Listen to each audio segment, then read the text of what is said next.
عسلامة ومرحبا بكم الناس الكل. اليوم باش نعمل عصبان مبطن بالعظام.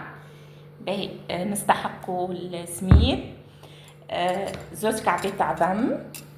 العصبان كيف ما تشوفوا قصيته بالطريقة هذه، راهو يلزم بعد ما تطيبوه تخلوه يبرد شوي، يلزم يكون يابس كيف ما تشوفوا. باهي باش نفوح العظام يلزم الملح،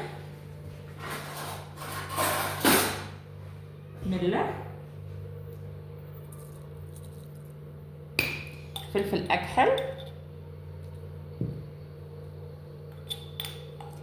كركم، باش نخلط زعتر وكليل شوي ما تكثروش، باش نخلط المكونات كل مع بعضهم.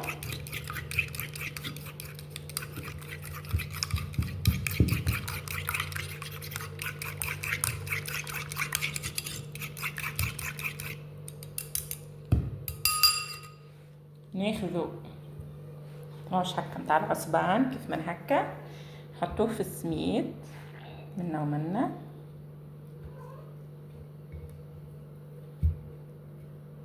بالطريقه هذه.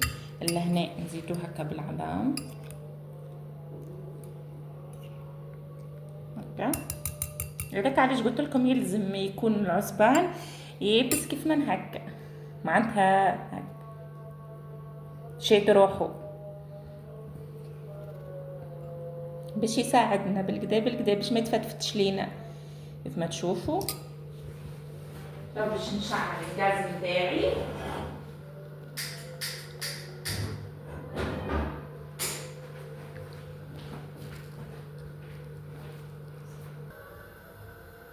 سخن صاي الزيت نتاعي باش نحطها في المقله كدا، نقلبوها من الجهات كلها. ونتمشي باش نحضر طرنش اخرى كيف ما العاده، نحطو في السميد مش لازم نفوقوها ديجا على خاطر العصبان كله فحيت. فوحنا العظم يزيد نزيد نعاود نعملها هكا بنفس الطريقه بنفس العمليه.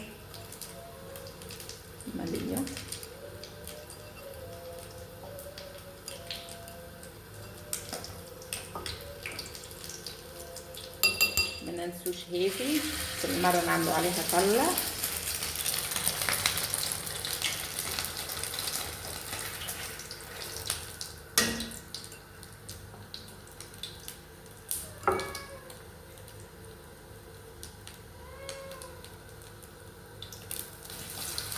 حلتني اما مش مشكله، هتشد روحها في الزيت.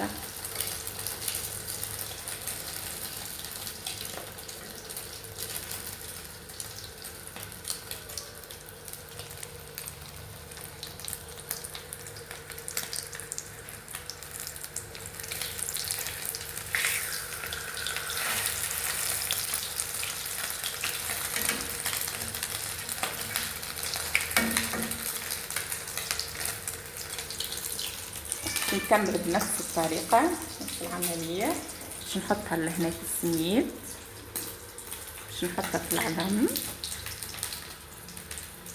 باش نحطها في الثقلات.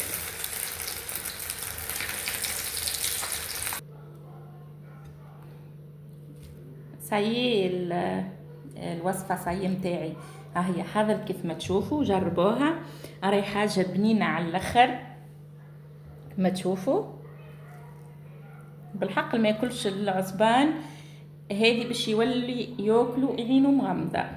نتمنى تجربوا الوصفه وان شاء الله مع وصفات جديده.